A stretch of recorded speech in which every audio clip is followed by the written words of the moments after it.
Muy bien, muy bien. Bueno, eh, efectivamente, como dice José Luis, la idea es hacer los relatos del primer testamento y en algunos casos, eh, bueno, mejor todavía de lo que dijo José Luis, me siento como volviendo un poco a temas que de tanto hablar del Nuevo Testamento ya hemos como superado. Por ejemplo, uno de los temas que nos va a tocar es el decálogo, ¿no? Recién estaba con una persona conversando y le pregunto, a ver, decime cuál es el único mandamiento de Jesús. Y entonces él, claro, piensa y piensa y piensa. El único mandamiento de Jesús.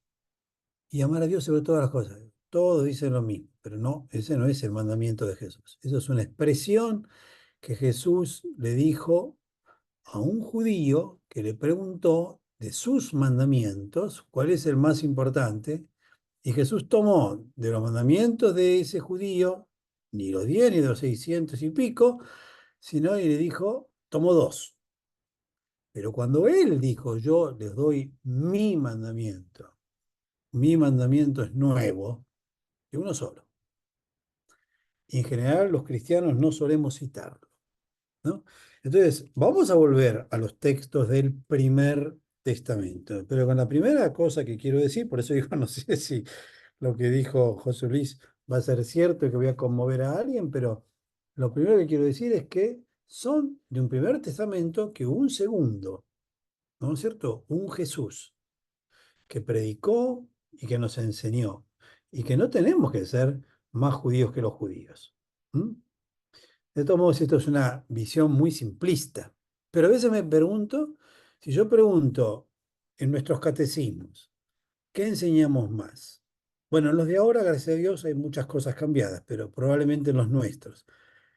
¿Qué enseñamos más? ¿Los 10 mandamientos o las 8 bienaventuranzas? Y yo le pregunto a alguno, dígame los 10 mandamientos. Es probable que no me diga los 10, pero me tire varios, ¿eh? Pero si le digo, dígame las 8 bienaventuranzas, lo más probable es que tire una y mal. La de los pobres y medio mal dicha y mal escrita. Sin embargo, ese es nuestro, por decir así, nuestro decálogo. Me voy un poquito de tema, pero porque esto tendría que hablarlo en la última charla, que es justamente el decálogo, ¿no? Pero bueno, empezamos por la última, simplemente. Eh, pero fíjense que es así. Nosotros, cuando Jesús dice, le doy un mandamiento, es porque usa la palabra mandamiento, que se usa para estas cosas, para ponerla en el mismo nivel. Amar unos a otros como Jesús nos amó, no es algo que se hace si se puede. No, tiene el mismo nivel que estos mandamientos para los judíos, ¿no es cierto? Bien, con esta salvedad sí vamos al primer testamento.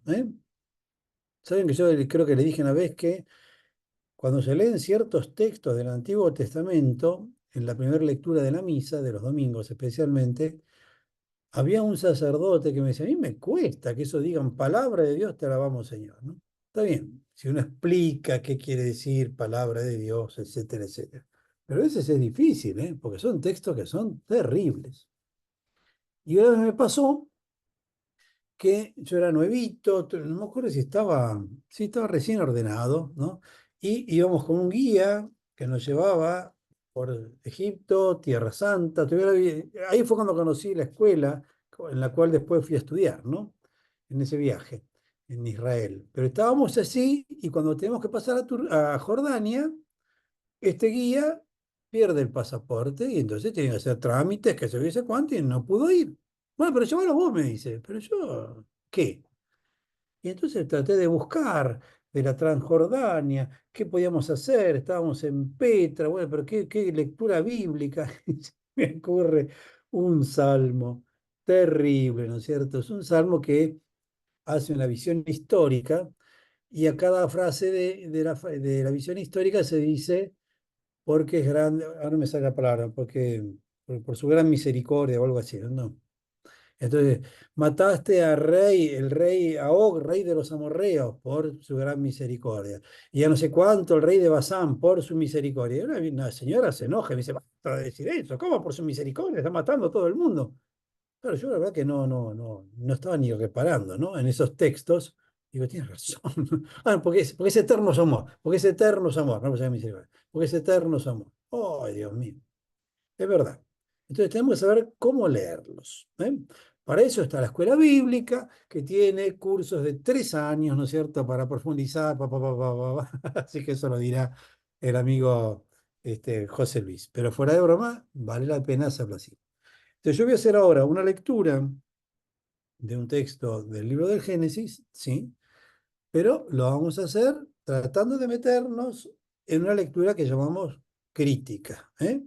Y después hacer una lectura, vamos a hacer una exégesis de un solo texto y veremos sus repercusiones para nuestra vida y para el Nuevo Testamento, si les parece. Ese va a ser el recorrido de hoy. La llamada de Abraham. ¿Está en qué libro? Así que yo les pido que si tienen sus Biblias ahí, traten de acompañarme con la Biblia, ¿eh? En castellano, no pasa nada. ¿En qué libro está? En el libro que llamamos el libro del Génesis. En el Génesis. Libro que eh, se llama Génesis en castellano porque le hemos dejado esa palabra griega que significa de los orígenes. ¿Mm? De los orígenes. Los griegos le daban a los libros los nombres como le damos nosotros. Un título que diga algo sobre de lo que se está hablando. En cambio, en el texto hebreo, el título que se le pone a los libros en general tiene que ver como lo hacemos hoy en día en la Iglesia Católica o como lo hacemos a veces cuando no conocemos bien una canción, ¿no es cierto? No sabemos el título de una canción y entonces decimos las primeras palabras, ¿no?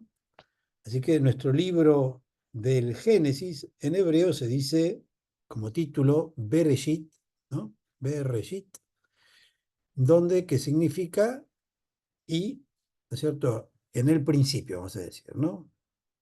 Significa en el comienzo. Bueno, son las primeras palabras con las que empieza el libro. En los dos casos justo coincide, ¿eh? Que habla de lo mismo, el título. Sabemos que hay dos formas de abordar el libro diferente. La versión griega de los 70 y la versión hebrea. No vamos a profundizar en ello, pero quiero ya mostrar que sobre un mismo libro, en la antigüedad, recuerden que la versión griega de los 70 es una versión del siglo segundo antes de Cristo, para simplificar. O sea que tiene unos miles de años, ¿no? Ya había una visión diferente. Entonces no es extraño que nosotros también tengamos una visión diferente del libro. ¿Eh?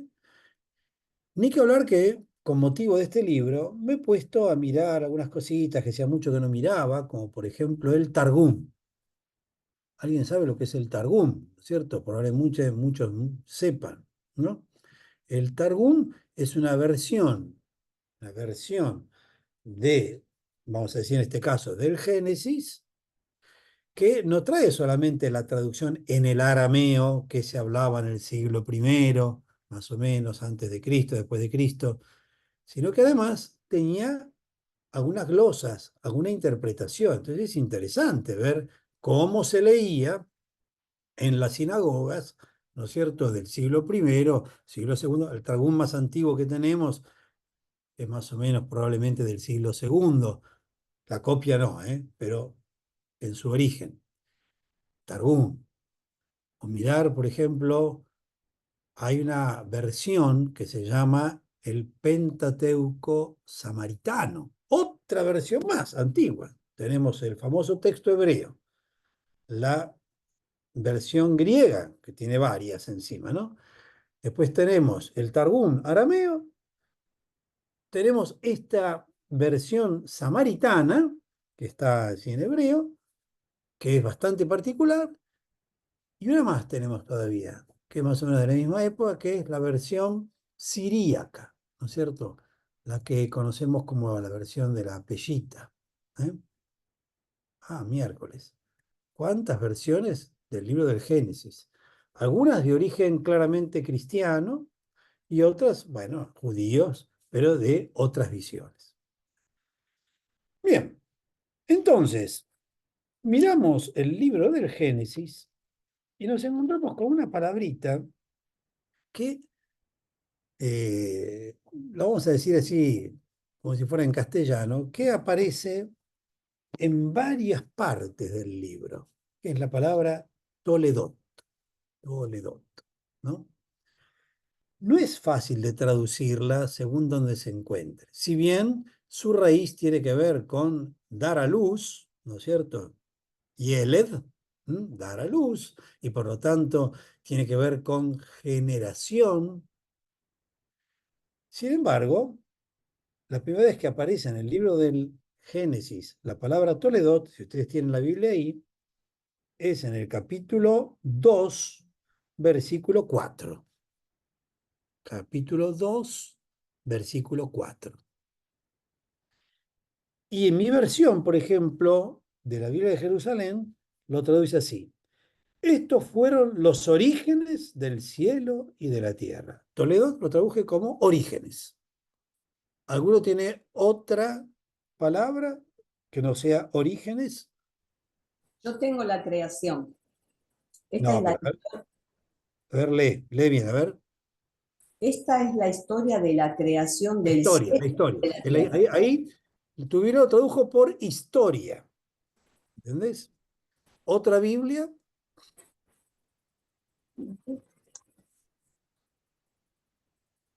podría tener la generación, pero nadie va a decir la generación de los cielos y de la tierra. Sin embargo, esa es la palabra. Porque esta misma palabra vuelve a aparecer recién, porque son 11 veces que aparece la palabra Toledot, justamente, va a volver a aparecer en el capítulo 10, versículo 1.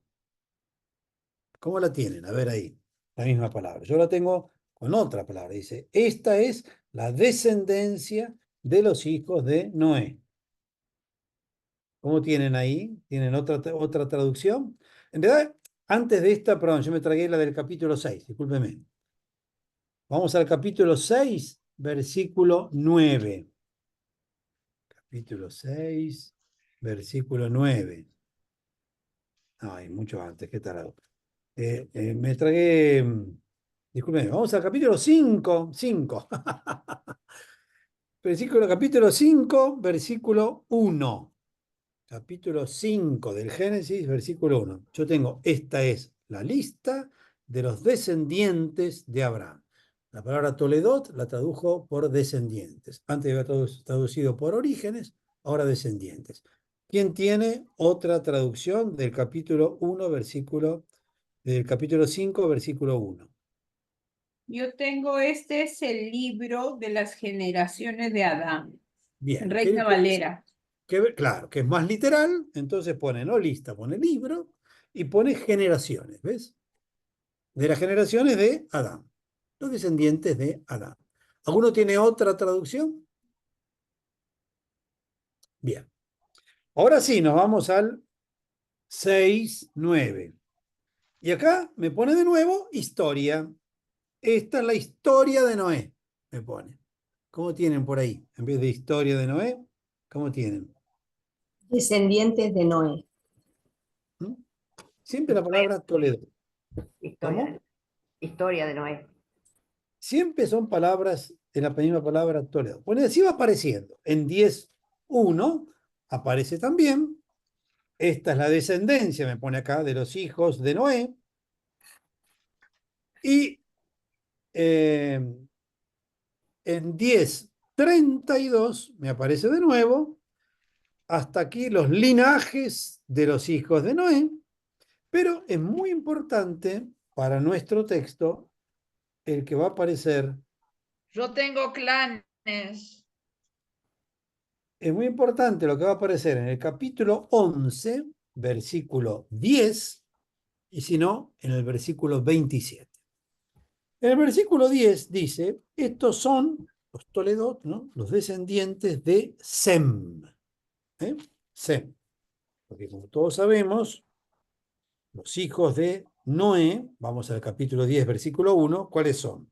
Sem, Sem, Cam y Jafet. Cam y Jafet. Que son, nosotros cuando hablamos de los pueblos semitas, cuando hablamos de lenguas semitas o lenguas semíticas, nos referimos a este Sem que aparece acá. Ya hablaremos de qué quiere decir este Sem. Entonces, recién en el capítulo 10, versículo 10, perdón, el capítulo 11, versículo 10, te dice, estos son los descendientes de Sem. Porque de todo lo que estaba hablando, el libro del Génesis se va a ir cerrando, hasta encontrarse con Abraham, que después se va a abrir en la nación hebrea. Bien, y por eso le decía, o este capítulo 11, versículo 10, o si no, más concretamente todavía, en el capítulo 11, versículo 27, cuando dice, estos son, en mi caso, los descendientes de Terah. Sí. Terah engendró a Abraham, a Era Nahor y a padre de Harán. Abraham. ¿Estamos? Bien. Entonces, todos estos Toledot que aparecen acá, y siguen apareciendo después, van marcando probablemente una estructura que a algunos les gusta mirar, a mí entre ellos, del libro del Génesis. Más allá de estos Toledot, hay una que es bien clara. No es lo mismo los versículos del 1 al 11, de los capítulos, discúlpeme, del 1 al 11, que suelen llamar todos los estudiosos el libro de los orígenes, que empieza con relatos de la creación, en el medio tiene el diluvio, la nueva creación, y llegamos al capítulo 10, precisamente, donde tenemos lo que algunos estudiosos llaman la tabla de las naciones, una especie de lista de todas las naciones conocidas.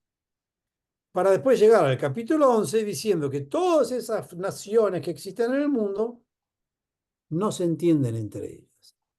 Quieren tener un nombre grande, hacen la famosa torre, ¿no es cierto? Y esa torre trae gran confusión.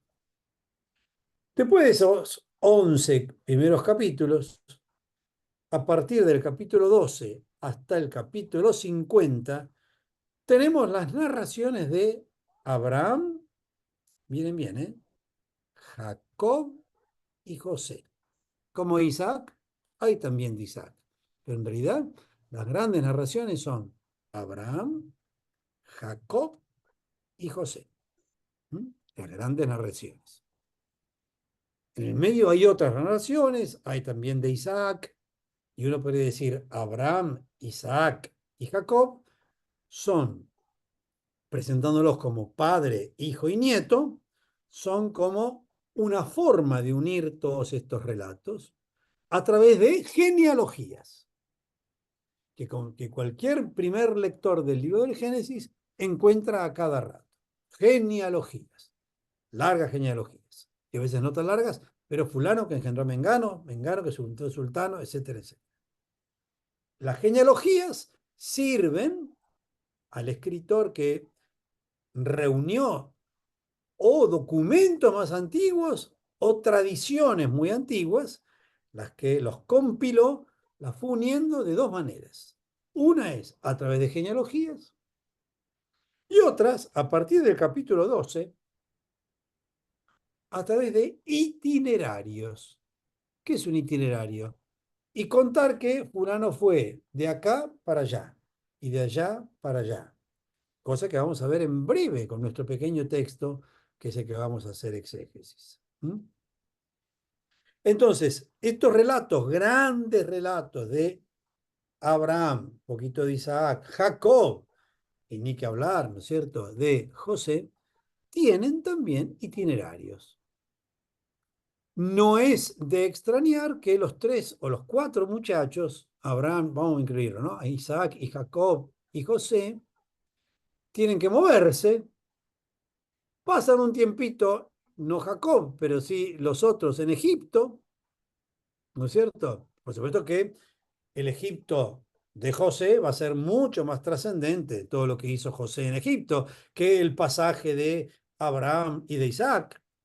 Pero tienen que pasar por una tierra, hacen altares. Hay varias coincidencias que se pueden ver en estos grandes relatos. Estos grandes relatos pueden remontarse muy antiguamente. Bueno, habrá que mirar cada uno. Vamos a mirar el inicio de uno, nada más, el inicio, que es en el capítulo 12, los versículos del 1 al 9, donde está la llamada, por llamar así, de Abraham. Puede ser que estos relatos sean antiguos, sí, puede ser que sean muy antiguos, pero como están puestos ahora son bastante más modernos. Ya existe el pueblo de Israel, ya existieron muchas cosas. Y uno va a remontarse a relatos casi legendarios, con personajes legendarios que se confunden a veces con nombres de ciudades. Fíjense que uno de los hermanos de Abraham, hijos de Terach, se llama Harán, que es prácticamente el mismo nombre que tiene la ciudad de donde viene. Y hay varios que su nombre se confunde con una nación. Recuerden que Jacob se lo va a llamar, ¿cómo se lo va a llamar? Israel, Israel. en Génesis, ¿no? ¿Estamos? Y así podemos ver que este intercambio entre personajes, naciones o lugar geográfico, ¿no es cierto?, se hace continuamente cuando son relatos muy antiguos. Y eso hace que cuando yo quiero hacer una reconstrucción histórica, tengo que tener en cuenta que estoy ante este tipo de relatos, donde hay que entresacar la historia. No es que la historia está contada así objetivamente, sino entresacar de este lenguaje, de esta forma de escribir, lo que pueda haber de esa historia. Y los que suelen hacer exégesis, como muchos de los que están escuchando hoy, saben que no solo hay que tener en cuenta, que es lo que vamos a tratar de hacer hoy, qué dice el texto, ¿no es cierto?, sino también qué quiere decir. Y para entender qué quiere decir el texto, tengo que tener un contexto. Y a veces el contexto no es el antiguo en el que se está relatando, sino el actual en el que se está publicando este texto. Por ese motivo, un gran estudioso, voy a nombrar solamente a uno, tuvo sus antecedentes, alemán, por supuesto, el amigo, llamado Wellhausen, mirando el libro del Génesis, hizo la hipótesis de que podía tener bueno, por lo menos 4 documentos que alguien los compiló, ¿no? Y a uno lo llamó Yavista, y le puso la letra J, porque en alemán, Yahvé se escribe con la I larga, que es la J. La J no tiene sonido J, sino sonido I. Después le puso otro documento, el Eloísta, porque veía que en ese documento predominaba el nombre Elohim. Todo esto fue después bastante superado. A otro le puso el nombre sacerdotal. Y entonces, como letra, le puso no la S, porque en alemán sacerdote no se dice así, sino la P, de Priester, ¿no?, como en inglés.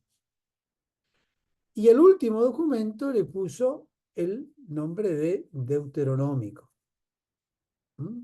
Y entonces dice, con estos 4 documentos, alguien fue juntándolos en la época probablemente de los sacerdotes, de la vuelta, y ahí empieza toda la discusión. Esta gran observación que hace Wellhausen, después tuvo muchas reinterpretaciones, mirar mejor, por ahí no hablar tanto de documentos, como le dije, sino más bien de tradiciones, y todavía se sigue hablando de la tradición yavista. Wellhausen había puesto a cada uno de los documentos una fecha encima. El documento yavista era de la época de David, y el eloísta más o menos de la época de los profetas, el sacerdotal de la época de la vuelta del exilio, y el deuteronomista por ahí también. ¿Mm? Bueno, eso, como dije, es muy simplista, ayuda a darnos cuenta que el texto que tenemos puede tener una historia previa, al que está actualmente, documentos que dieron vueltas, tradiciones que fueron corriendo, pero una historia previa, no es un tipo que se sienta a escribir de la nada, ¿m? Y que por ese motivo puede tener lo que llamamos un carácter compuesto. Cuando hablamos en los textos carácter compuesto, queremos decir que por ahí sí había algún tipo de texto anterior que después fue integrado o que fue, digamos, sellado, cosido, como queramos. Dejamos estas partes como hipótesis que nos permite, por ejemplo, llegar a nuestro texto, ¿no? Entonces yo dije, los Toledot son importantes. ¿Quién puede haber puesto estos Toledot? Y alguien que fue compilando textos. Por eso cuando todos miramos nuestros Toledot, me encantaría poder dedicarme esta hora a hablar con ustedes de los Toledot y solamente de ellos, veríamos un montón de detalles de por qué se ponen los de Sem, bueno, los distintos personajes, bueno, etcétera, etcétera. Y están todas estas genealogías, que generalmente se suelen atribuir a la tradición sacerdotal, a la tradición sacerdotal, a quien también se le atribuye el primer relato de la creación, que termina precisamente en más o menos el capítulo 2, versículo 4, justo antes de que diga esto que viene ahora es el origen del cielo y la tierra, ¿no? Dejamos estas hipótesis, pero sí las tenemos presentes para cuando abordemos nuestro texto y entendamos de qué texto se trata, ¿no? No es simplemente un texto de narración histórica que se conserva todavía, sino un texto, como decimos, con todas estas premisas. Entonces, vamos a ir a nuestro texto que yo lo puse empezando en el capítulo 12, versículo 1.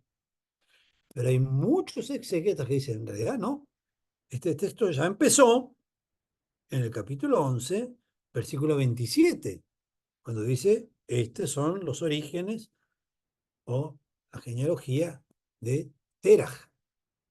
Y de ahí viene Abraham. Y otro más todavía dice, no, no, no, vayámonos, y fíjense que son pocos versículos, no como en otras partes donde aparece el título de Toledo y después hay un montón de capítulos, no, acá pocos versículos. Vayámonos al capítulo 11, pero al versículo 10, cuando de los 3 hijos de Noé se elige Sem. Y vamos a ver al origen del pueblo de Israel. Ah, porque claro, viendo en Abraham, estamos viendo el origen del pueblo de Israel. Y vamos a ver que en nuestro texto estas dos cosas están presentes. Espero, porque como siempre me voy un poquito de mambo y me olvido que el reloj pasa, ¿no? Bien, entonces, nosotros vamos a empezar, lo voy a leer, eso sí, pero vamos a hacer en cambio nuestro estudio, lo vamos a hacer a partir del capítulo 12, versículo 1, ¿eh? ¿Estamos? Bien. Pero quiero leer a partir del capítulo 11, versículo 27, es decir, el final del 27. Lo leo con mi traducción de la Biblia de Jerusalén. Ahora, dice, estos son los descendientes de Teraj. Teraj engendró a Abraham, a Nahor y a Harán. Harán engendró a Lot. Harán murió en vida de su padre Teraj, en su país natal, Ur de los Caldeos. Y acá viene, no puedo no decirlo, acá viene toda una serie de elucubraciones. Si cuando dice en su país natal, se refiere a Harán o se refiere a Teraj. Leo de nuevo, ¿eh? Harán engendró a Lot. Perdón, versículo 28. Harán murió en vida de su padre Teraj, en su país natal, Ur de los Caldeos. ¿Ustedes qué entienden? ¿Que se refiere a Teraj o que se refiere a Harán? Ustedes dirán, ¿y qué me importa? No, sí me importa. Porque Teraj es de la... Ah, porque claro, no, tenés que haber traído un mapa, bueno. Sí, perdamos tiempo, perdamos tiempo. Si me llega a faltar algo, lo hacemos el martes que viene. Vamos a buscar un mapa de Israel. Discúlpeme que no se me ocurrió prepararlo antes. Lo preparo en un segundo, ¿eh? Si me dan un poco de paciencia. Un segundito, ¿eh? Tendrán paciencia. Y ahí vamos, mire, mire, mire. ¿Cómo era que se comparte? Ah, compartimos. Vamos, ahí está. Epa. ¿Se ve el mapa, no? Bien, vamos a achicar.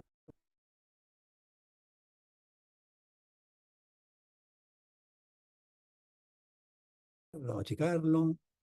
¿Y vamos a ir a dónde? Y vamos a Siria, donde está el río Éufrates, que ustedes lo ven acá, está más o menos Harán, porque este es un mapa moderno. No tuve mucho tiempo de buscar un antiguo. En cambio, Ur de los Caldeos, ¿dónde quedaría en el mapa actual? No, quedaría en la ciudad de Ur, que la conocemos todos, al sur de este río.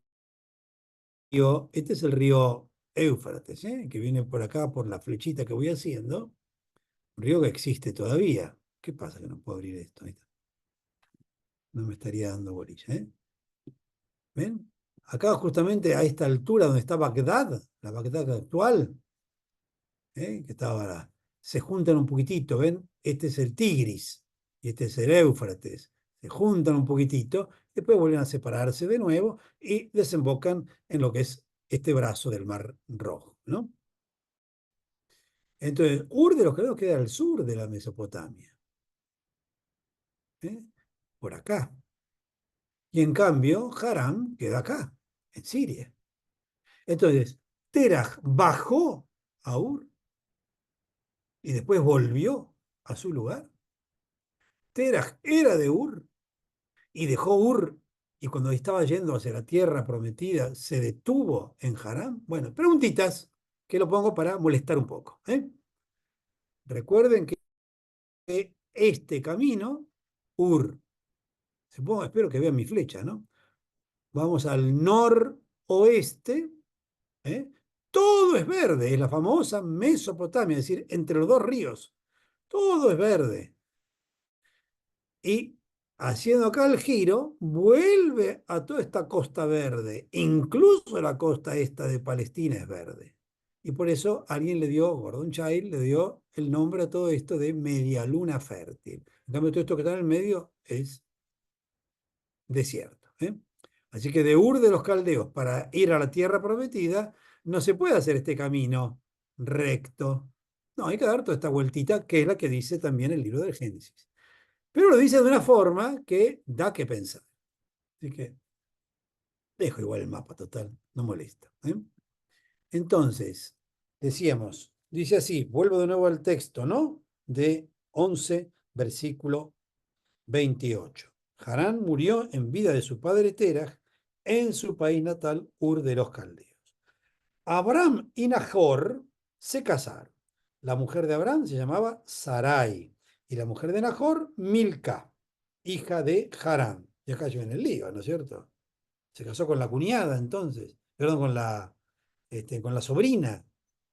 Bien, dejemos ahí, ¿eh? Hija de Harán, el padre de Milca y de Gisca. Pero no era que Harán era también el padre de Lot, se pierde un poquito. Sí, muy importante el versículo 30, que dice, Sarai era estéril sin hijos. Entonces, fíjense, ya en estos textos que están acá, te van preparando al texto que ya todos sabemos que Sara, que es la misma Sarai, era estéril, además de vieja, cuando le llega el momento de ser madre de Isaac, ¿no? Pero es como el texto te va preparando. Todos sabemos que Abraham va a bajar con Lot, su sobrino, que pues tiene un relato bastante truculento ahí en Sodoma, ¿no? Todos sabemos. Pero acá ya te lo prepara. Lot no tenía padre. Entonces, quien hace un poquito de papá es su tío Abraham. Bien, dejamos ahí. Vamos al versículo 31. Terach tomó a su hijo Abraham, a su nieto Lot, el hijo de Harán, y a su nuera Sarai, la mujer de su hijo Abraham. Salieron juntos de Ur de los Caldeos para dirigirse a Canaán. Llegados a Harán, se establecieron allí. Terach vivió 205 años y murió en Harán. Y ahí entra nuestro texto de golpe. Yahvé dijo a Abraham. Bien. Voy a dejar por ahora esta introducción que hablamos nosotros. Lo voy a dejar por un ratito, pero es una especie de introducción que alguien hizo en el texto, ¿eh? Utilizando, como le dije, la genealogía. ¿Para unir qué cosas? Todos los relatos anteriores, ¿eh? Las naciones, todas dispersas, etcétera, etcétera, con el que ahora se viene, que es esta especie de unión en una nación que Dios elige, que es esta nación que llamamos nosotros judía. Vamos ahora a nuestro texto. Dice, Yahvé dijo a Abraham. Les aclaro que los estudiosos suelen pensar que el texto que yo leí antes, 27, capítulo 11, del 27 al 32, es de un autor y el que voy a leer ahora es de otro. El que leí antes se lo ponen a la tradición P, que les mencioné al pasar, sacerdotal, y en cambio el de ahora se lo ponen a la tradición J, que es el yavista, que va a querer hacer justamente también una transición, pero lo va a hacer de otra manera, a través de este relato que si bien es breve, sin embargo es un relato. Y te pone una revelación. Yahvé dijo a Abraham. Esta es la primera de 7 veces, y el número no es al pasar, que Abraham va a recibir una revelación directa de Dios. Esta que le vamos a leer ahora, bueno, espere, voy a hacer lo siguiente. Voy a leer primero los 9 versículos y después volvemos versículo por versículo, ¿eh? Así que leemos. Yahvé dijo a Abraham, vete de tu tierra, de tu patria y de la casa de tu padre a la tierra que yo te mostraré. Versículo 2. De ti haré una nación grande y te bendeciré. Engrandeceré tu nombre y sé tú una bendición. Versículo 3. Bendeciré a quienes te bendigan y maldeciré a quienes te maldigan. Por ti se bendecirán todos los linajes de la tierra. Versículo 4. Marchó pues Abraham, como se lo había dicho Yahvé, y con él marchó Lot. Sigue el versículo 4, aunque como vamos a ver ahora, se retoma de alguna manera la genealogía, mínimamente. Tenía Abraham 75 años cuando salió de Harán. Tomó Abraham a Sarai, su mujer, y a Lot, hijo de su hermano, con toda la hacienda que habían logrado y el personal que habían adquirido en Harán, y salieron para dirigirse a Canaán. Versículo, ahí sigue. Llegaron a Canaán. Versículo 6. Y Abraham atravesó el país hasta el lugar sagrado de Siquem, hasta la encina de Moré. Por entonces estaban los cananeos en el país. Yahvé se apareció a Abraham, segunda vez, y le dijo, a tu descendencia he de dar esta tierra. Entonces él edificó allí un altar a Yahvé que se le había aparecido. De allí pasó a la montaña, al oriente de Betel, y desplegó su tienda entre Betel al occidente y Ai al oriente. Allí edificó un altar a Yahvé e invocó su nombre. Luego Abraham fue desplazándose por acampadas hacia el Negev. Este es el texto que nos interesa. texto riquísimo. Hay mucha más historia de Abraham, pero nosotros vamos a detenernos en este texto. Les decía, la primera de las 7 veces que hay una especie de revelación de Dios es la que vimos en 12:1, que es fuera de la tierra de Canaán.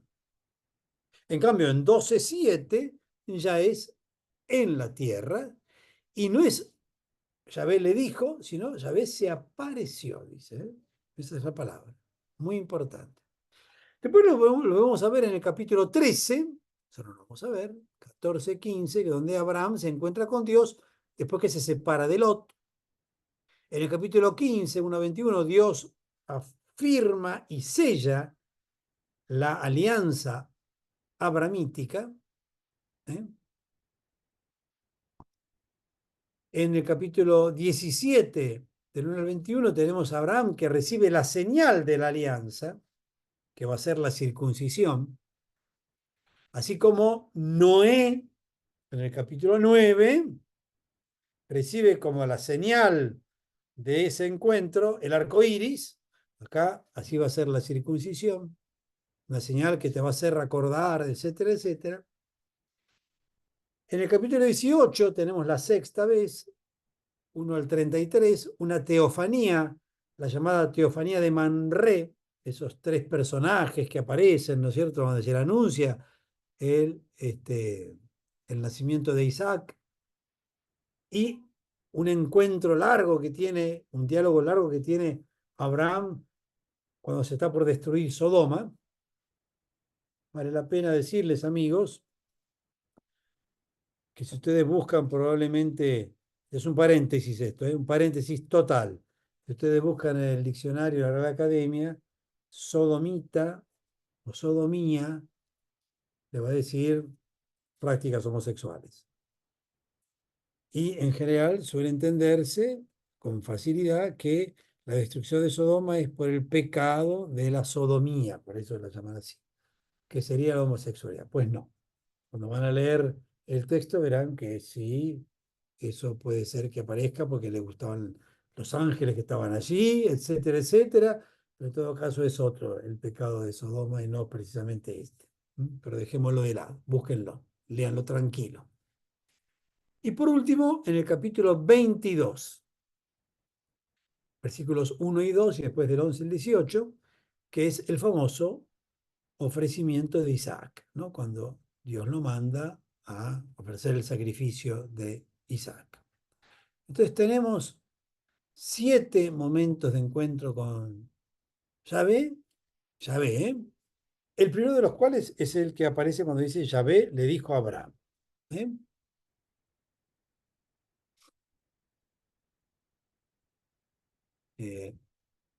A Abraham, sepamos, se lo llama con un apodo maravilloso que tiene que ver con esto que estamos hablando, que es el amigo de Dios. Si quieren anótenlo, segundo libro de las Crónicas 27, se lo llama el amado de Dios. Isaías 41:8 también. Y en Santiago, la carta de Santiago, capítulo 2, versículo 23 del Nuevo Testamento, que se lo llama con el verbo fileo, que significa también amado, pero que en estos 3 casos significa amigo. Y saben que en la tradición árabe musulmana, a Abraham se lo llama Jalil, que significa amigo. Es el nombre casi, ¿no? Y es un nombre muy interesante. Bien. Otra cosa que quisiera decir es que en el texto hebreo, esto que dice, vete de tu tierra, de tu patria y de la casa de tu padre, vete, fíjense, en castellano funciona. Está el verbo ir y el pronombre, en este caso, reflexivo. Vete. Vamos a decirlo en el castellano nuestro porteño, andate. ¿Ves? Andate. Venite sería, si lo vengo que venga para acá, andate es seguir para allá. Pero ven que está incluido este pronombre reflexivo. En hebreo no es común esto, pero acá sí. Acá dice lej, que significa el imperativo de ir. Leja significa para vos. ¿Cómo se traduce? Andate para vos. Y la verdad que no se traduce. Por eso todavía le dice andate de esta tierra, etcétera, etcétera. Pero sin embargo es importante esta expresión. Es una expresión importante. Cuando miramos los primeros 3 versículos, del 1 al 3, vemos que tiene 2 imperativos que le siguen 3 promesas de Dios. ¿No es cierto? 2 imperativos que le siguen 3 promesas de Dios, que vamos a analizar. Andate, ¿no? Y viene la promesa. Y esto ya nos da una idea interesante que hace el yavista en la presentación de Dios. Hace 1 y yo te doy 3. Es muy importante esta desigualdad en la generosidad de Dios. Hay un pacto, sí, y como todo pacto tiene una contrapartida, pero es siempre desigual. Es siempre desigual. Hace 1, yo haré 3, luego hace una cosa más y yo haré 3 cosas más. Los primeros 3 versículos, eso está. Entonces, en base a la llamada de Abraham para dejar Harán, hay 3 promesas. Y en base a hacer una bendición, hay 3 promesas más. La palabra bendición y sus derivados se utiliza en todo este texto 5 veces. Y hay algunos de estos que les gusta mirar con mucho detalle, que la palabra maldición, antes de nuestro texto, también se utilizó 5 veces. Así que también esta forma de escribir este texto, o ven que no tiene mucho interés en reconstruir la historia, no, en hacer teología. Nos está mostrando cómo esta llamada de Abraham viene a revertir, ¿no es cierto?, una visión negativa de la historia y de los pueblos. Dios no maldice, quede clarísimo, Dios no maldice. Solo tenemos a un Jesús que nos dejó eso clarísimo. Pero en el lenguaje del Antiguo Testamento, estas cosas malas que pasan se le atribuyen también a Dios. Bueno, acá, ya que se le atribuye todo a Dios, miremos bien, que viene alguien, viene el mismo Dios con su iniciativa a querer romper esa maldición. Si hubo 5 veces que se usó la palabra maldecir, ahora hay 5 veces que la palabra bendecir está por encima. Ese pequeño detalle. Bueno, ¿cuál es el primero de los mandamientos entonces que va a tener 3 promesas? El primero es andate. Esta expresión, leja, hace énfasis en la separación.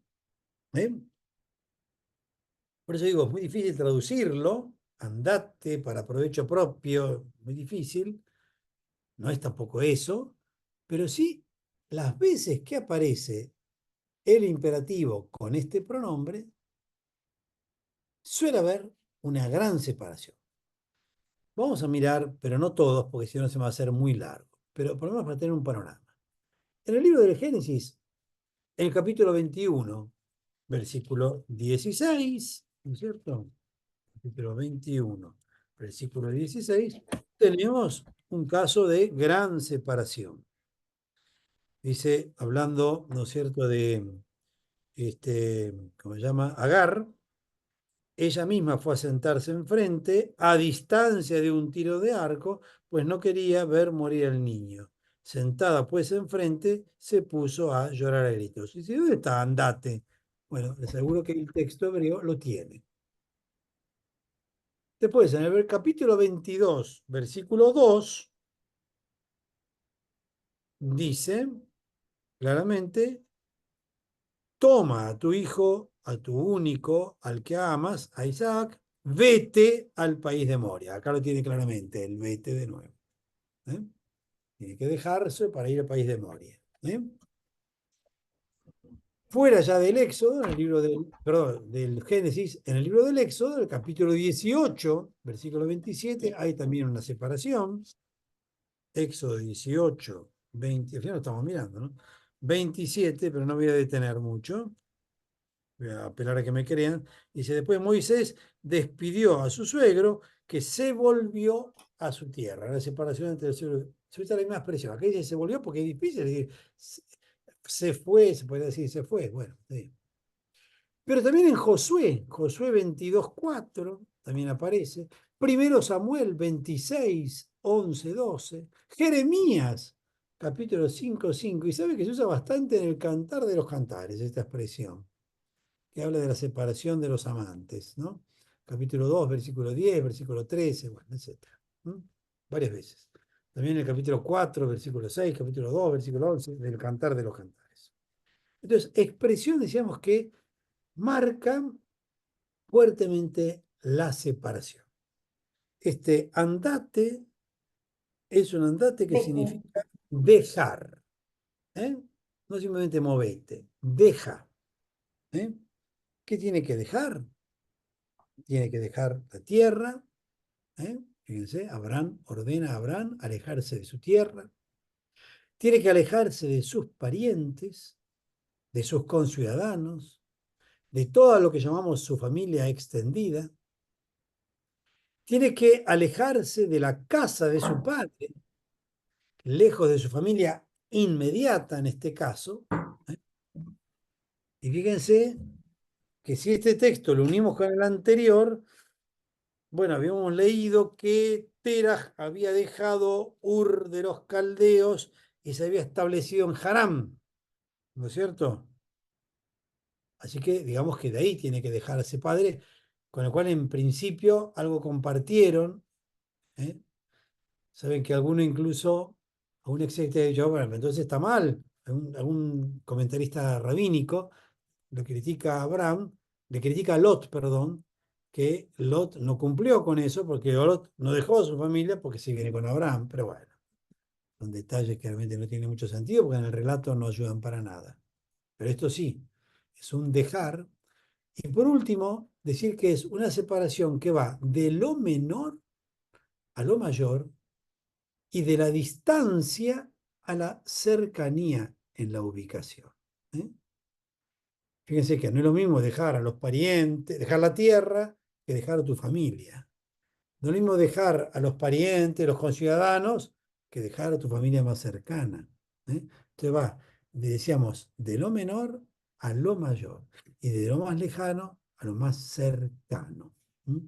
Es importante cómo se va haciendo esta separación en el llamado de Abraham.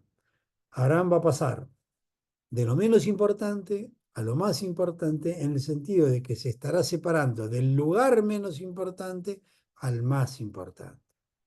Es difícil dejar a tu país, donde están todos tus amigos, es aún más difícil dejar a los ciudadanos, es aún más difícil dejar a tu familia.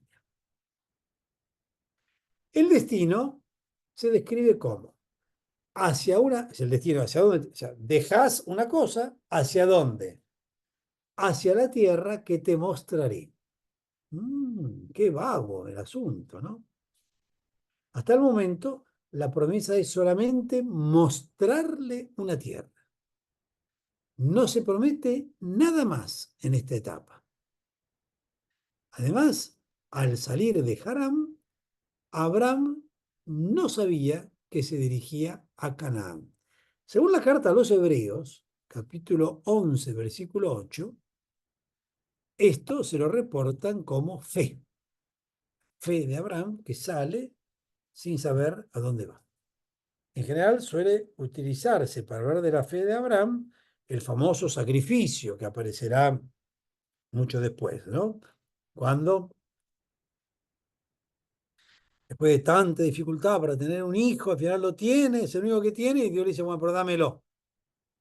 Texto de por sí dificilísimo. Yo recuerdo una persona que viene muy buena dice que cuando no le gusta la vigilia pascual, ¿por qué no te gusta la vigilia pascual? Y porque uno de los textos me resulta repugnante, que es el texto del Éxodo, que encima no se puede no hacer, que cuando se dice que pasaron el Mar Rojo y no quedó ni uno solo, vamos cantando, que mataron a todos los egipcios, ¿no? Bueno, pero está también esto del sacrificio de Isaac. ¿Cómo Dios puede pedir esa barbaridad? Y usted sabe que los que leen hebreo pueden darse cuenta que el texto también está compuesto. Una línea sola tiro, ¿eh? Compuesto, y el que manda es Elohim, pero el que frena es Yahvé. Tal vez marcando que esos dioses paganos pedían sacrificios humanos, pero Yahvé jamás lo pedirá. ¿Eh? Ya hay una evolución dentro del libro del Génesis. Mucha más evolución cuando llegue Jesús, pero ya hay una evolución. Y justamente este autor yavista es el que está detrás de este texto que estamos comentando nosotros ahora, esta llamada de Abraham, que como ven no es una llamada cruel a entregar a tu hijo, pero sí es una llamada necesaria a tener que dejar para hacer tu propia historia. Qué importante es esto, ¿eh? Dejar, no olvidarme de mis raíces. Recuerden que en el libro del Deuteronomio, cuando se hable del famoso credo israelita, empieza diciendo así: mi padre, refiriéndose a Abraham, ¿no? Era un arameo errante. Arameo, Aram, ¿dónde queda Aram? En donde está la Siria. Esto es Aram. No acá, en donde se ubica Ur, mal llamada de los caldeos, porque si la época de Abraham la solemos ubicar, por muchos motivos bastante flojos, pero la solemos ubicar en el siglo XVIII antes de Cristo, en esta zona, en el siglo XVIII, existía Ur, pues es una ciudad antiquísima. Pero tendría que decirse en todo caso Ur de los sumerios, no Ur de los caldeos, porque el pueblo caldeo es un pueblo mucho más moderno que irrumpe en la historia muchísimo después. Caldeo en todo caso es Nabucodonosor, que tomando Babilonia después también tomará Israel, ¿no? Y hará un exilio a Babilonia. Bueno, otro día hablamos de esa expresión Ur de los caldeos, que en nuestro texto no aparece, sí aparecía en el texto antecedente. Bien, entonces, llamada importante, hacer la propia historia. Dios te llama, esto es muy importante, a hacer con Él tu propia historia. Y te da todo armadito. Bueno, salí de acá para venir acá. No, salí de acá. Y vamos a construir, yo te voy a mostrar una historia nueva. Y esto es una cosa que vale la pena tenerlo presente en momentos de nuestra propia historia, que a veces nos asentamos en un lugar y no queremos salir porque preferimos malo conocido a bueno por conocer. ¿O no? No. Recuerden que cuando acá está Egipto, ¿no? Estamos con el mapa ahí. Recuerden que cuando Moisés va a sacar al pueblo de Egipto que tiene que, bueno, ir un poco por el desierto, ¿qué le dice? Ah, lo trajiste al desierto a morir. Y extrañan la esclavitud de Egipto, porque es más seguro irse para atrás que ir para adelante. Como acá, Yahvé lo llama ir para adelante, no para atrás, para adelante, a la tierra que te voy a mostrar. ¿Mm? Y es necesario tener que dejar la casa del padre, y es necesario dejar padre y madre para formar tu nueva familia. Hay que renegar, no, no, es otra cosa renegar de padre y madre. Y padre y madre tienen que saber que dejan a sus hijos armar su propia familia. Qué difícil, ¿no? Bien, entonces vamos a seguir con lo que dice nuestro texto. Al primer mandamiento, entonces, que vimos recién, que es dejar esto, le vienen tres promesas, dijimos, ¿no? Que sería lo que queda del versículo 1, no, perdón, del versículo 2, la primera parte del versículo 2. ¿Mm? Primera promesa, te haré una gran nación. En hebreo se utiliza la palabra que seguramente muchos de ustedes conocen, la palabra goy. Te haré goy gadol. Gadol es grande, ¿no?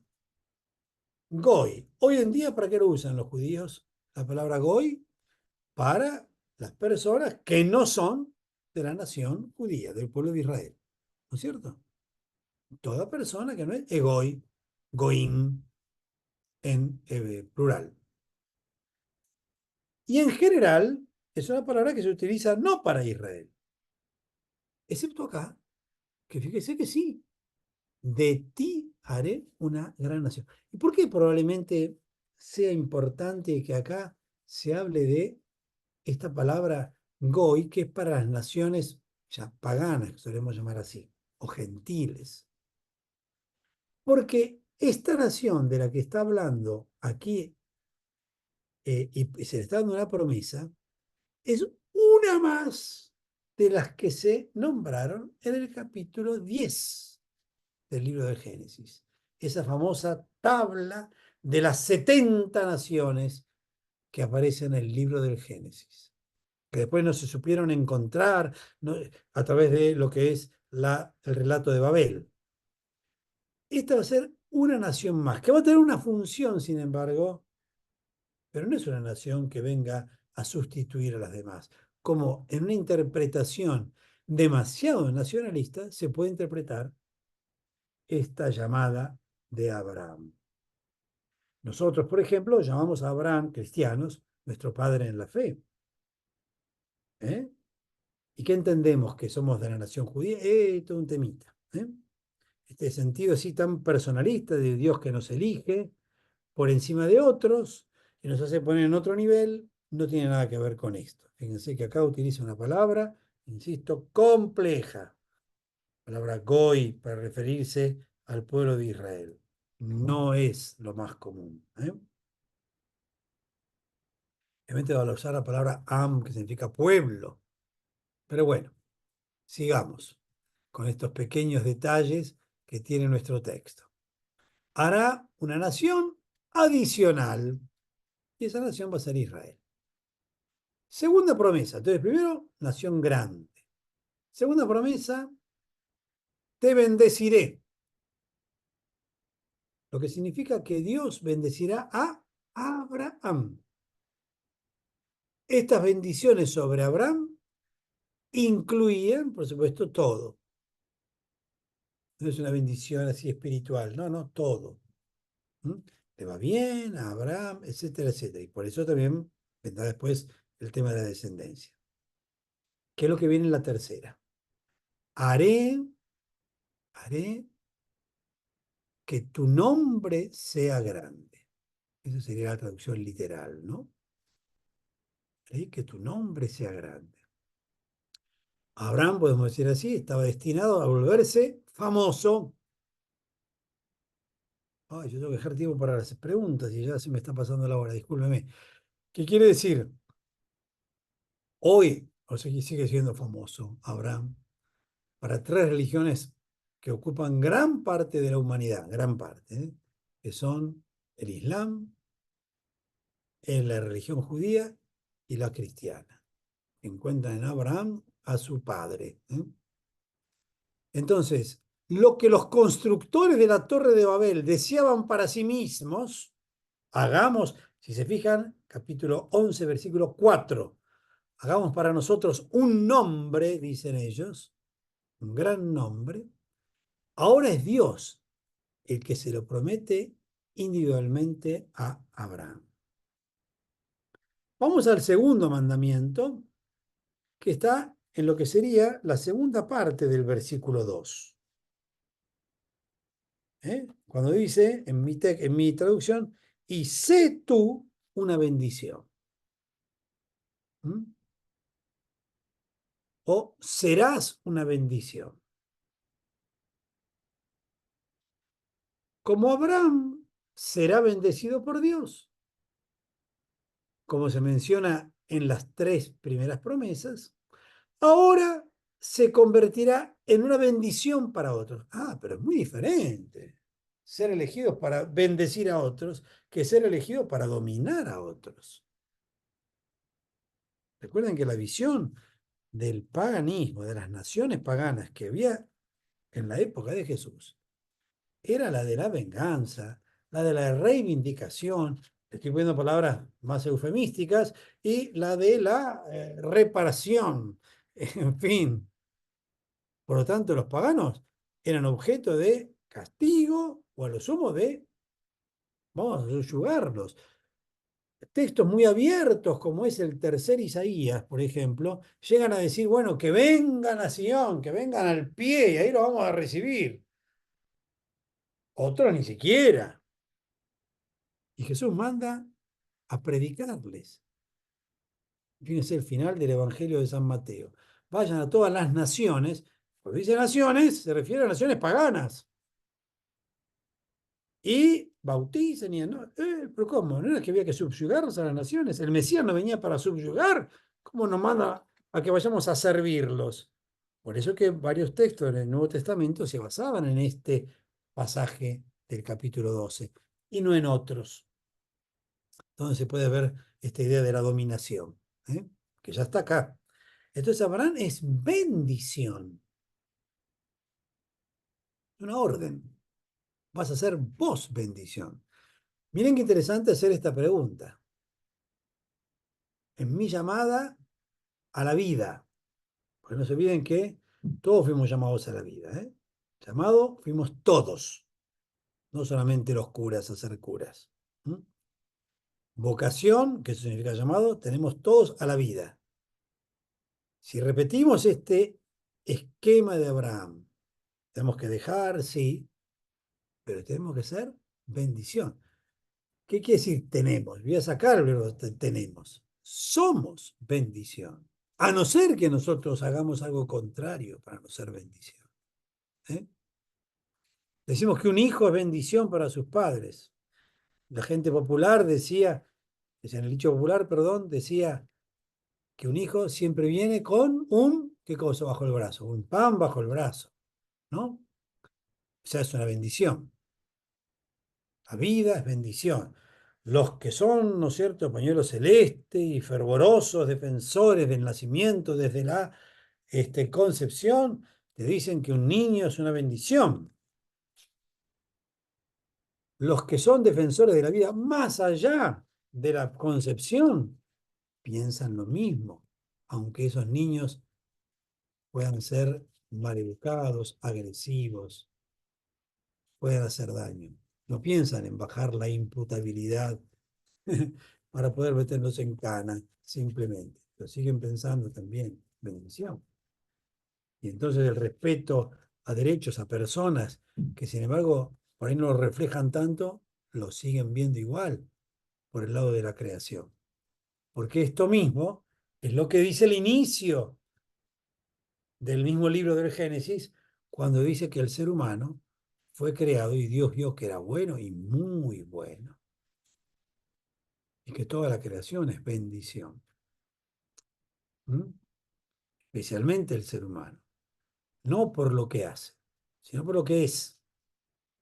Y por eso, ayudarlo a que viva lo que es en todo caso es una misión interesante para ser de bendición. Bien, con Abraham, entonces, quiero seguir un poquito para adelante, como Dios bendecirá le decía entonces, ¿no? Como Abraham será bendecido por Dios, ahora se convertirá Abraham en una bendición para otros. Dios bendecirá a aquellos que entren en contacto con Abraham de manera positiva, como Melquisedec, que es un personaje que aparece, a quien Abraham le va a dar el diezmo de los despojos de la tierra. Siempre en el esquema de guerras y demás, que no me meto. Bien, los despojos de la guerra, dije, no de la tierra, perdón. Bueno, a este segundo mandamiento, que es serás bendición, le siguen también tres promesas. ¿Se acuerdan que dijimos que estos versículos están marcados por esta estructura?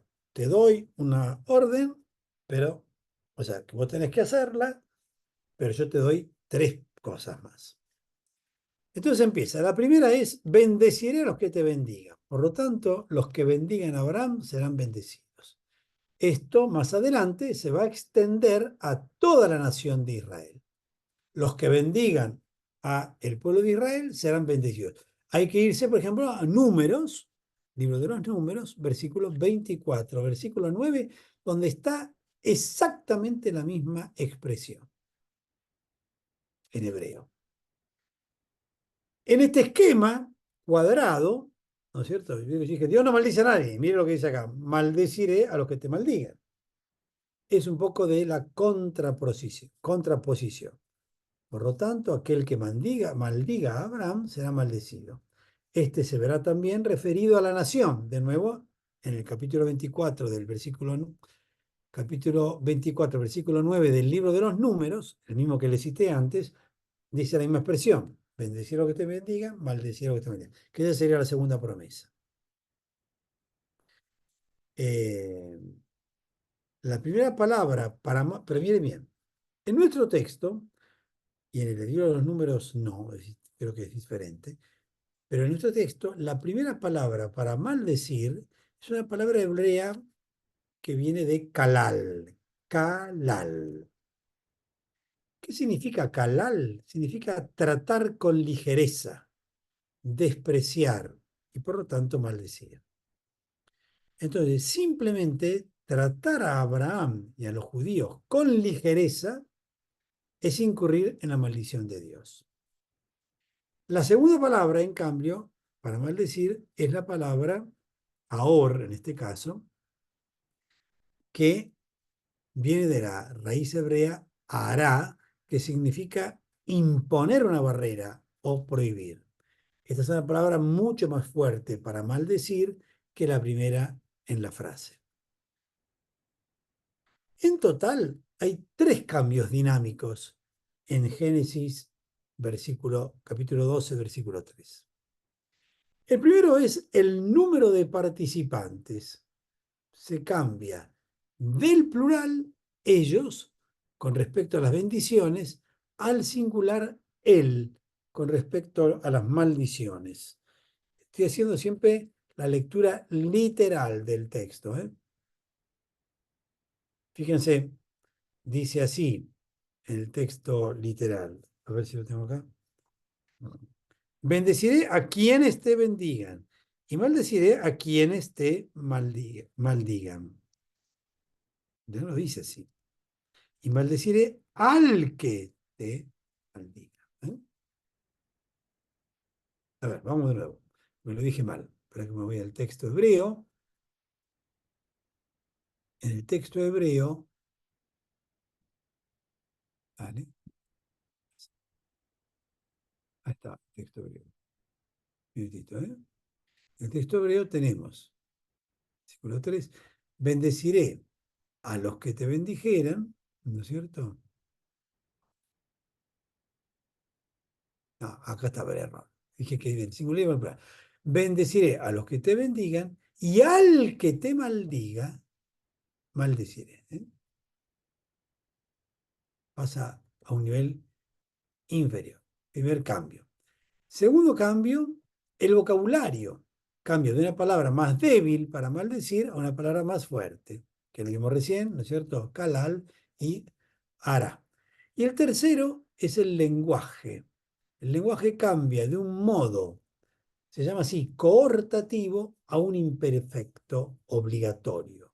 ¿Qué significa? Coortativo significa, bueno, vamos a hacer tal cosa, ¿no es cierto? Como una especie de invitación. En cambio, el imperfecto obligatorio es una orden. Traduciéndolo así, hiperliteral sería, al que te trata con ligereza, debo maldecir.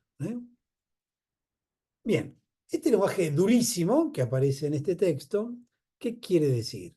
Quiere decir que yo voy a estar siempre con vos. Voy a estar siempre con esta nación para que sea una bendición. Que todos aquellos que quieran hacer daño no van a tener un poder sobre la bendición. El lenguaje es duro, el lenguaje es así, como diríamos, blanco sobre negro, como no son las cosas en la vida. Es un lenguaje literario que refleja un lenguaje antiquísimo, pero no podemos dejar de ver cuál es el mensaje.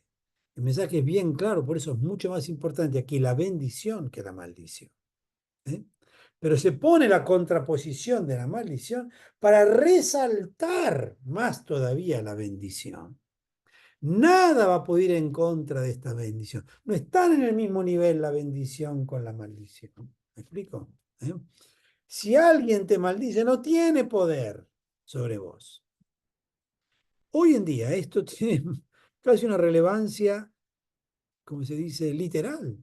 Porque hay muchas personas que me acercan, padre, mire, a mí me hicieron un mal, me desearon, me enteré que me hicieron un trabajo y que yo no sé cuánto. Amigo, lo va a decir San Pablo en la carta a los romanos también. Amigo, el que está con Dios no tiene que tener ningún miedo, excepto que vos le abras la puerta, excepto que vos quieras dejar de ser bendición para los demás, excepto que vos, por tu miedo, te encerraste en vos mismo.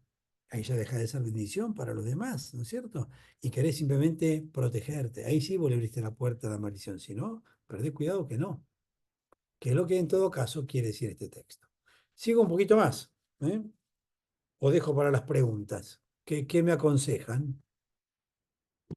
No sé quién manda acá. ¿Está José Luis? No, ¿no? Sí, no.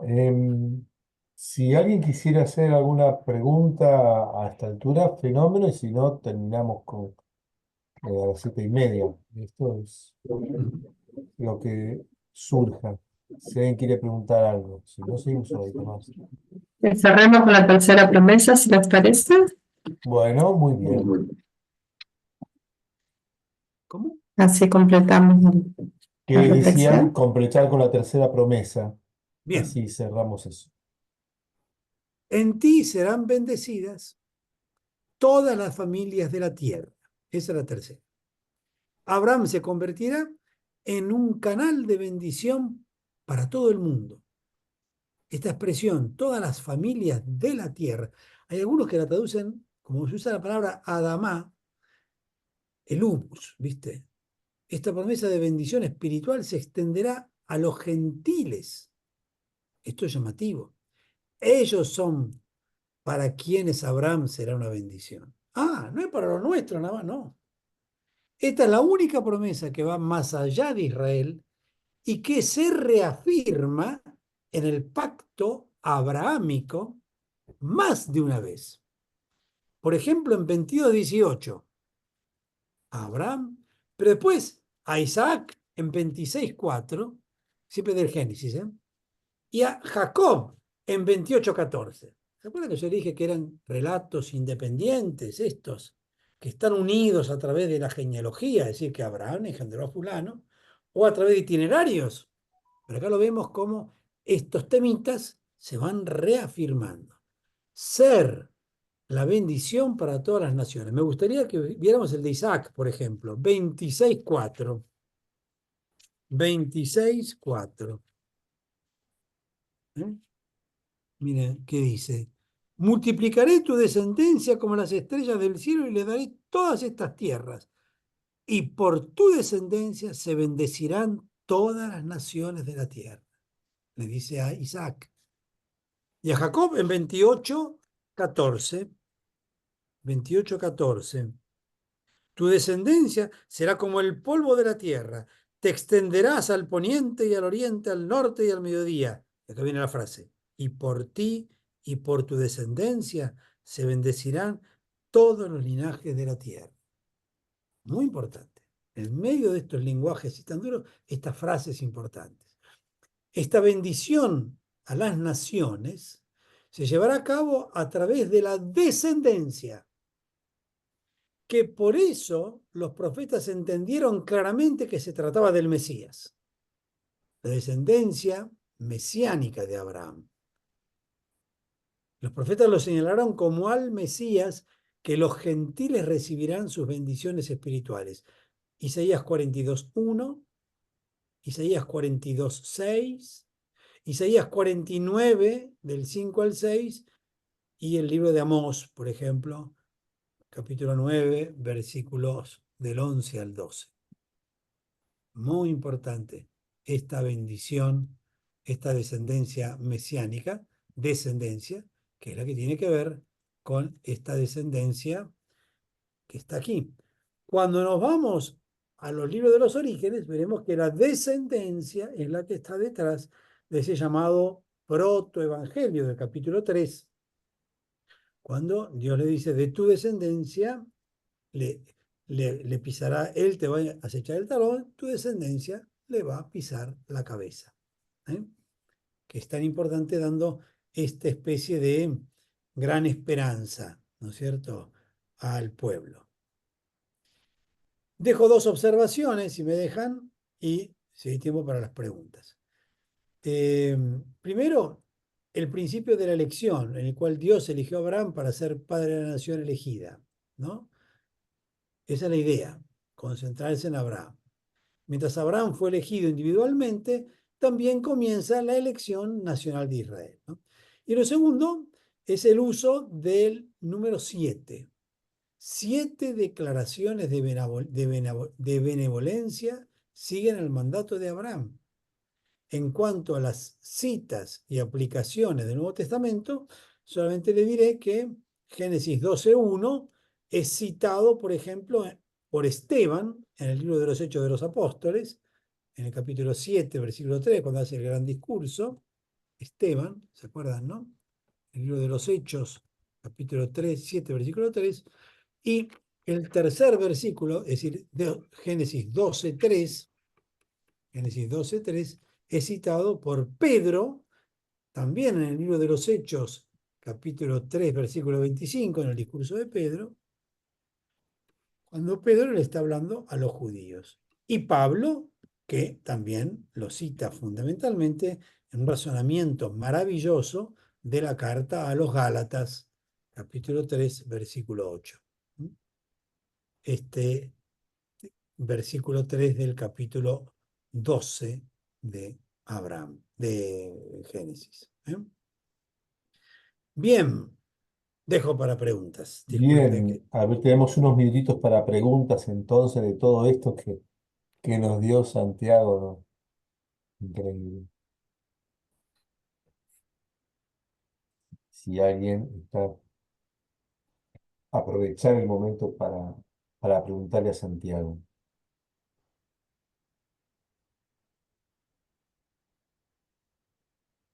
¡Qué silencio! los dejé pasmados, que no quiere decir que los dejé bien, como decía vos, emocionados. Sí, muy Entonces, bien, muy bien. Sí, me parece que Entonces, sí. ya que no hubo preguntas, me gustaría terminar con la primera parte del versículo 4 y me comprometo en los primeros minutos del martes que viene a terminar los otros versículos que van de la segunda parte del 4 hasta el 9. La primera parte del 4 dice, fue Abraham, como había dicho Yahvé, y fue también con él Lot. Bueno, el punto de esta frase es que Abraham hizo lo que se dijo. La orden era, andate, y Abraham se fue. Y se expresa como una especie de inmediatez. Lo hizo inmediatamente. Por eso, la carta a los hebreos ve en esto el acto de fe, en el capítulo 11, versículo 8. Y esta especie de realización, sabemos si quieren obediencia, palabra que mucho no me gusta a mí, pero si ustedes quieren la obediencia, a este llamado, no a la obediencia a mandatos, pero sí a este llamado, esta especie de respuesta me gusta más, inmediata, sin dilación a este llamado, es lo que transforma en incondicional a todas las demás promesas.